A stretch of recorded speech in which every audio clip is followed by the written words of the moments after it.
No issue may spark more debate than trade with China.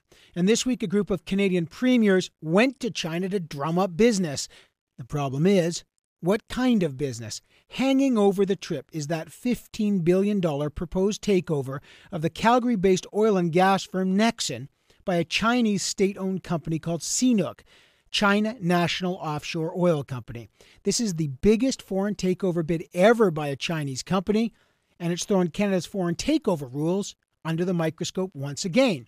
Remember, since the potash deal was rejected 2 years ago, the government has promised clarity on the so-called net benefit rules, but they haven't given any clarity. So what should happen now? Brad Wall is the Premier of Saskatchewan, and he led that fight against the potash foreign takeover from an Australian company. How does he now reconcile rolling out the red carpet for China? Let's find out. We reached him in Hong Kong. Premier Wall, good morning and welcome to the House. Evan, thanks for the chance to be here. You're in the middle of a long trip in Asia. Obviously, resources must be a big topic of discussion. What's come out of this for your province? Well, this is a very, very important part of the world for all of us in Canada. That's why the other premiers are joining as well as part of the Council of Federation mission. For Saskatchewan, there's a great importance here. We've seen our trade with China, our exports to China from Saskatchewan triple from 2006. We've moved past Ontario and Quebec in terms of the exports to China specifically. The first half of this year, we're up 103% over the first half of last year, and typically our best exporting months come at the back end of the year. So in a part of the world that's growing, even when they're growing slowly at 7.58%, in that needs food security and energy security, Saskatchewan has much to offer in terms of agricultural products, fertilizer, of course, potash, and the energy. And so we've been focused a lot on those two categories, I would say, with some specifics around uranium, because, of course, the Prime Minister has negotiated the nuclear cooperation agreement with China. It's going through its process, and this could open the door to $3 billion worth of Canadian uranium from our province into, obviously for civilian electrical generating use, into the most robust nuclear power program in the world. The trade with Saskatchewan, obviously a huge part of that trip. But you mentioned potash, and given your government's experience, of course, with the Billiton case where the takeover of Potash Corp was rejected. That was an Australian company. Now there's a lot of questions here in Canada about foreign takeovers from China. Of course, the $15 billion bid from the state-owned enterprise, CNOOC, in China for Nexen. There's a lot of chat about whether Canada should accept that or reject that or redefine what net benefit means to Canada. Are you getting questions about that?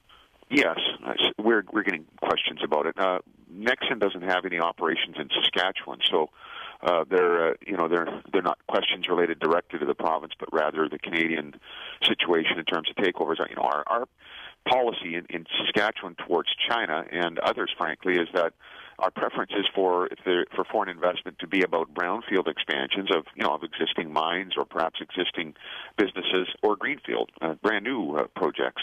That's the preference. In Canada, as we noted even during the potash takeover issue a couple of years ago, Canada does have to strike the right balance between wanting to have Canadian champions in various sectors in terms of these companies, but also wanting to be open to foreign investment. So, the net benefit test is pretty general, but it's also, I think it's frankly not a bad metric for stakeholders to be able to say, look, on this basis, as we did in potash, from a fiscal standpoint, from a strategic standpoint, we don't think it meets a net benefit test, or it does. But you're getting a lot of questions. I wonder, are the Chinese concerned about this? Because clearly this is the biggest takeover attempt by a Chinese company. They must see this as a litmus test. Are you getting a fair bit of questions about how China may be able to invest in Canada in the future? How much? What's acceptable? The answer is yes. But our job, I think, as provincial governments and the federal government is to try to create the right environment in the country for the expansion of the economy, for job creation, for Canadians, and for the people from and for, in my case, the people of Saskatchewan. Takeovers don't necessarily afford that job creation opportunity. It's part of business. You need to be open to the markets. But our message to the Chinese and to anyone really is, our preference is for new investment, for brownfield and greenfield expansions, and what that about doesn't preclude others, but that's our priority. What about reciprocity? There's a lot of talk about that. We'll let you in our country if you let us in your country. It's a great point. We've raised that here very directly, that we're aware of companies that have a hard time in terms of acquisitions they've made, Canadian companies of acquisitions they've made here or investments they've made here. And we made that point that Canadians would expect, it doesn't matter if it's China or anywhere else, that if other countries' companies are investing in ours in Canada, whether it's takeovers or investment expansions, reciprocity is fundamental. I mean, it's got to be a two-way street, and we've made that point as well. Let's get to some domestic politics here. You tweeted this week about federal NDP leader Tom Mulcair and his comments about the emphasis on the resource sector, quote, destabilizing the Canadian economy. This goes back to an older discussion / back and forth you and Tom Mulcair seem to have over the Dutch disease. What do you make of his latest comments? Well, I think the tweet was, there you go again, and I meant that.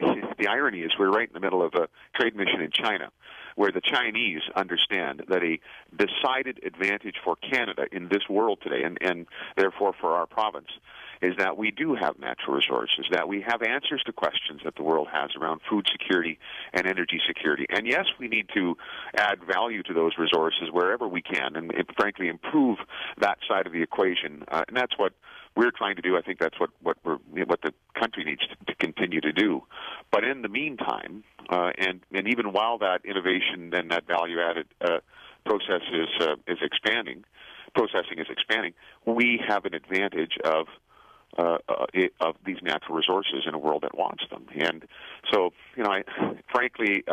literally, the economy of the province of Saskatchewan is in a leadership position today. I think RBC this last week has us now leading the country in economic growth again, ahead of Alberta, because of what we offer in terms of agricultural production, a world-leading position in uranium and in potash and in energy. This isn't destabilizing. This is contributing to the economy of the country. And really giving the country, Canada, you're pushing back hard on him. I mean, you take this personally when he says this. You seem to. Well, it's dangerous rhetoric. This is a party that, is the official opposition. He wants to be the prime minister of the country.